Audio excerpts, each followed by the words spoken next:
semua, IMPod hadir kembali untuk kalian. Selamat datang di IMPod, IAI Muda Podcast. Semoga semua perbincangan kami dapat menginspirasi kalian semua. Let's enjoy our talking about. Semua, kita kembali lagi di IMPod. Kali ini episodenya tetap membahas perkembangan bisnis ya, dengan pakar yang hebat juga, dengan Mas Muhammad Alfian Ramadan. Let's enjoy. Ya, kali ini Mas, kita punya subtema tentang cara mengembangkan bisnis agar dapat bertahan di persaingan pasar setelah pandemi. Nah, episode kemarin kan kita membahas bagaimana mengembangkan diri untuk terjun di dunia bisnis. Nah, sekarang kita bagaimana mempertahankan bisnis kita, seperti itu ya Mas ya. Aku mau tanya nih Mas, apa yang harus dilakukan oleh pemilik usaha untuk agar tetap cepat beradaptasi di dalam dunia bisnis saat kondisi seperti ini Mas? Pengalamannya Mas. Ya, pasti harus adaptif sih, maksudnya di era yang seperti ini kalian harus lebih berinovasi. Nah, inovasi itu kan pasti mengorbankan banyak waktu, banyak uang dan sebagainya, tapi nggak apa-apa, worth it itu. Jadi misalnya kalian lihat kopi-kopian sekarang, semenjak corona itu kan kopi kan kafe-kafe kan sempat turun kan. Iya, nah betul. Mereka membuat satu produk yaitu yang botol 1 literan itu, tahu nggak? Nah itu salah satu cara bagaimana mereka harus berinovasi gitu loh. Selain itu kan juga banyak hal untuk berinovasi itu. Jadi ya kalian lihat kira-kira potensinya seperti apa. Coba di pasar, kalau oke ya lanjutkan, kalau nggak oke tarik. Bikin inovasi baru. Tes pasar, kalau oke teruskan, kalau nggak oke tarik. Bisa seperti itu aja. Formulanya seperti itu untuk adaptasi. Jadi kalian coba sesuatu yang baru, kalau di tren di pasar oke, lanjutkan, kalau enggak tarik. Seperti itu sih. Kalau di bisnis seperti itu sih. Berarti menurutku ya berani gitu ya Mas? Iya, berani aja. Berani aja. Kalau kita nggak pernah coba, kita nggak bakal pernah tahu gitu. Iya betul, iya kan? Betul. Soalnya kalau semisal biasanya nih Mas kan kondisinya seperti ini, kita ingin berani mencoba, tapi kita juga memikirkan banyak hal. Nanti kalau semisal gagal, otomatis banyak dana yang udah kita keluarkan, tapi tidak kembali lagi untuk dana semula yang kita punya awal sebelum kita mencoba. Nah itu bagaimana tips menurut Mas biar diri kita itu berani untuk mencoba meskipun tidak memikirkan dana nantinya itu bisa kembali atau tidak? Ya kalian gini, gunakan maksudnya anggaran itu yang seminim mungkin untuk tes pasar gitu. Kalian bisa cobakan ke teman-teman kalian, bisa kalian coba ke keluarga dan sebagainya. Kalau mereka coba dengan market yang lebih luas lagi, teman-temanmu yang di SMP kalian kirimi seperti itu. Kalau ya udah langsungkan aja. Kalau misalnya mereka kayaknya kurang nih, ya jangan putus asa. Coba yang lain lagi, produk yang lain lagi, seperti itu sih. Kayak gitu. Berarti di dalam kondisi seperti ini tuh menurut saya tuh kesimpulannya buat pembisnis itu harus berani berinovasi dan siap menerima kritik dan saran apabila kita melahirkan atau memunculkan inovasi baru. Iya, harus. Ya, Mas, ya. Biar jangan sampai hati itu putus asa. Iya, gitu. Bisnis itu pasti bisnis tuh tak bilangnya, bisnis tuh pasti banyak penolakan. Pasti banyak penolakan, ya kan? Nah, kamu ketika ditolak, ya kamu jangan sampai down. Iya, kalau kamu down nggak usah jadi pengusaha, jadi karyawan aja kan gitu. Makanya itu kalian hatimu harus kuat ketika membuat bisnis. Kamu siapkan mentalmu, karena pasti banyak penolakan. Nah, setelah penolakan itu pasti ada pelangi di situ. Maksudnya kamu bakal ada hasilnya gitu loh. Kalau kamu nggak pernah mencoba ya kalian nggak bakal pernah tahu akan seperti apa yang ke depan gitu loh. Kalau kamu nggak pernah berani untuk mencoba, ya karena kalian akan di situ aja gitu. Seperti itu sih. Iya, benar-benar sih Mas. Jadi kayak intinya nggak apa-apa lah kita muda itu susah-susah dahulu. Karena apa? Nanti kalau kita muda sudah senang-senang, ketika kita usia tua itu mau susah itu usia juga udah kayak udah nggak kuat seperti itu kan Mas. Jadi mending muda kita susah-susah punya bekal, nanti tua kita tinggal mempersiapkannya itu lebih enak gitu kan Mas. Kehidupan kelanjutannya. Siap. Ada lagi nih Mas pertanyaannya. Beredar kan di internet itu bahwa setelah pandemi ini kan diprediksi bahwa terjadi persaingan bisnis yang sengit, sangat-sangat sengit. Apa yang harus dilakukan oleh pemilik bisnis Mas selain promosi produknya untuk bertahan bersaing? Ya jelas semuanya. Ketika pandemi ini kan semuanya balik ke nol kan, semua balik ke nol. Nah, ketika kalian balik ke nol, ya kamu berani mencoba apa enggak. Ketika kamu mencoba, nanti setelah pandemi ini selesai, pasti persaingannya lebih kencang lagi. Kalian kira ketika pandemi usaha pada tutup? Enggak, pada banyak yang buka loh. Iya kan? Iya. Ada cloud kitchen itu ketika ada kayak restoran tapi yang enggak ada tenannya, nggak ada restorannya, dia jual secara online banyak sekarang kan. Nah, makanya itu persaingan bakal lebih sulit gitu loh. Tapi ya itu tadi ya, kalian lihat maksudnya kesempatannya itu di mana itu. Kalian harus pinter-pinter lihat kesempatan lah. Pinter dalam melihat kesempatan itu perlu dilatih. Perlu dilatih gitu loh. Nggak bisa kamu oh ada ini. Itu perlu waktu untuk berlatih. Nah, makanya itu sekarang ini ya kamu lihat, oh trennya seperti ini. Berarti proyeksi ke depannya apa yang akan terjadi, tren apa yang selanjutnya terjadi. Itu kalau bisnis tren ya. Kalau misalnya bisnis ya udah lakukan aja sih kalau aku gitu. Jadi kayak kita nggak boleh asal tebak ya Mas. Iya, nggak boleh asal tebak, lihat. Harus terjun ke lapangan. Iya, betul, harus terjun. Bagaimana kondisinya, terus habis gitu dengan permasalahan itu kita mampu nggak sih menyelesaikan. Kalau kita nggak mampu, kembali lagi yang episode kemarin harus ada tentornya. Iya, betul. Oke Mas. Kalau boleh tahu sih Mas, pengalamannya Mas di dalam usahanya Mas ketika pandemi ini tuh mengalami kendala atau tidak, atau kayak penurunan seperti itu Mas? Enggak sih, kalau aku sekarang enggak sih. Mungkin yang bengkel ya, awal-awal pandemi itu aku sebenarnya punya restoran tapi udah tutup gara-gara pandemi. Oh gitu. Jadi saya harus memulangkan beberapa karyawan, tapi ada yang tak tarik ke bengkel juga. Seperti itu lah. Ya gitu, bengkel itu sepi di awal-awal, tapi kan kita harus mau nggak mau ya harus tetap berjalan gitu loh. Iya kan? Ya mungkin kamu di bengkel, misalnya di bengkel kamu kursi kamu kasih jarak, kamu bikin video yang bagus, kamu bilang ke calon customer bahwa bengkel ini mematuhi protokol kesehatan yang ada. Jadi orang datang itu juga percaya, trust, maksudnya lebih aman, merasa lebih aman seperti itu sih. Itu di bisnisku yang bengkel seperti itu. Awal-awal pandemi sepi banget. Iya. Aku bisa dapat sehari cuma 16.000, bayangin. Ya Allah. Biasanya aku dapat 1 juta sampai 2 juta tiap hari ya. Ini dapat 16.000, bayangin. Ya seperti itu gitu. Makanya ya harus sabar-sabar dan harus pintar-pintar kamu menjalankan bisnisnya seperti itu.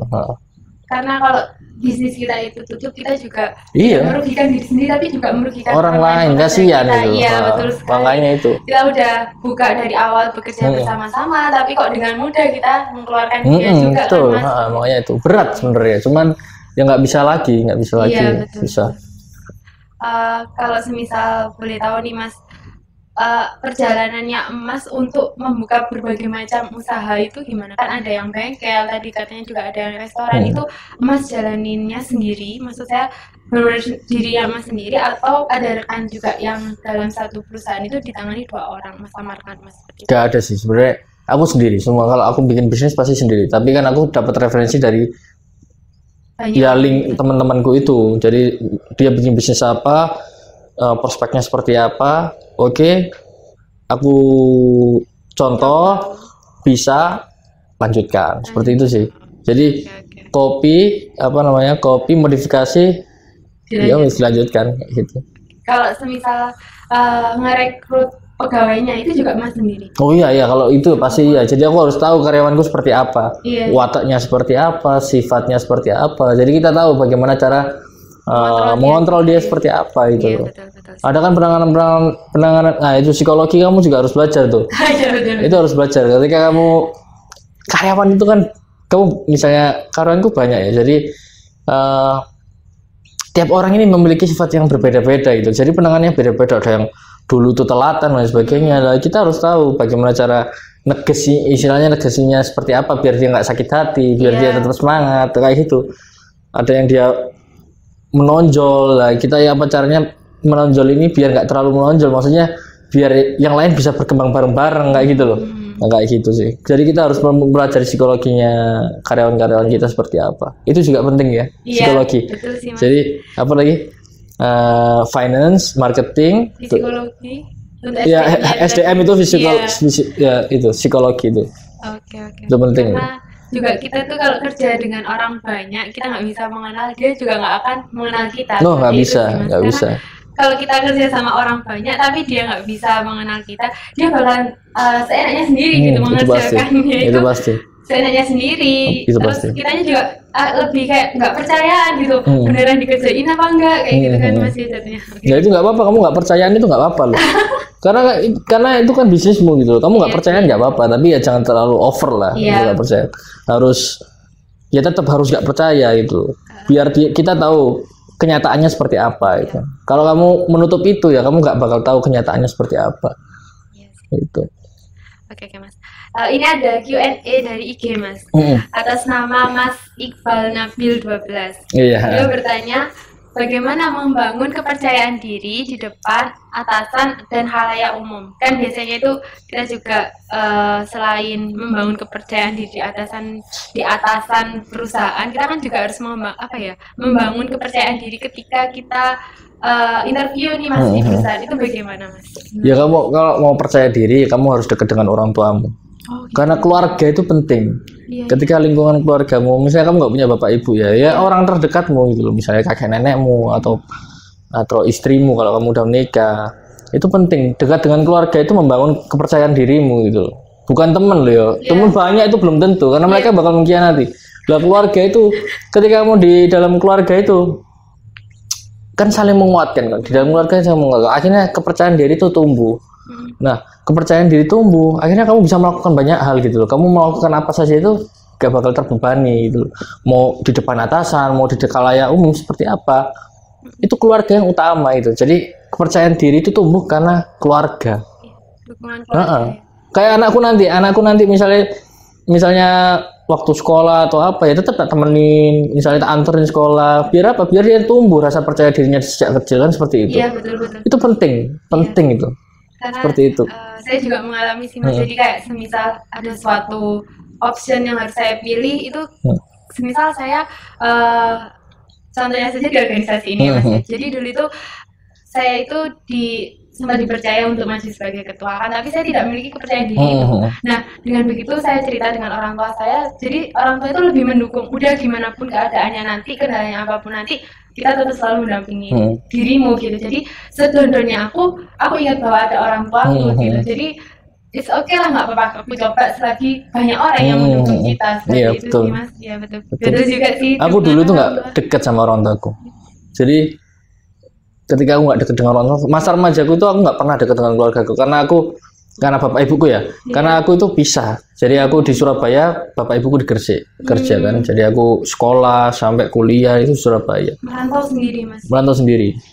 Nah jadi dan hubunganku tuh nggak terlalu baik dulu sama orang tuaku. Jadi aku nggak bisa mencapai apapun ketika itu. Dan aku baru tahu ketika aku dekat dengan bapak ibuku itu.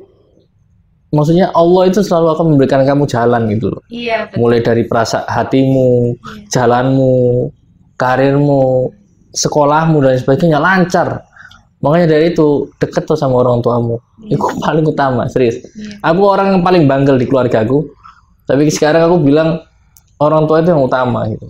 Dan keluarga, istri, nanti anak dan sebagainya itu yang utama. Yang lainnya itu nanti dulu. Keluarga utamakan, istri utamakan, anak utamakan. Itu paling penting. Berarti dapat disimpulkan, maaf ya kalau semisal jawabannya itu kita panjang lebar ya Mas. Nggak apa-apa. Jadi pertanyaannya Mas Iqbal itu dapat disimpulkan bahwa membangun kepercayaan diri itu kita harus mendekatkan dengan keluarga, kita juga harus banyak-banyak berdoa, mendekat kepada yang pencipta juga. Lalu kita juga harus berani mencoba terus. Jadi meskipun kita di bawah, kita harus bangkit untuk percaya bahwa kita bisa, agar kita bisa melawan musuh-musuh kita di belakang ya Mas ya. Oke, siap.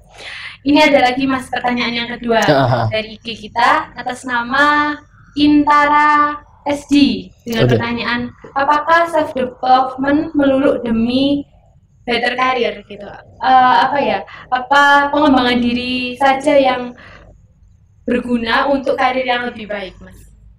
Ya self development itu untuk dirimu sendiri, tapi kamu nggak bisa mengontrol lingkunganmu. Jadi ketika kamu kerja, kamu nggak apa-apa self development, maksudnya kembangkan dirimu. Tapi kalau lingkunganmu nggak mendukung, ya percuma gitu loh, ya kan? Makanya aku bilang, itu pertanyaan apa tadi?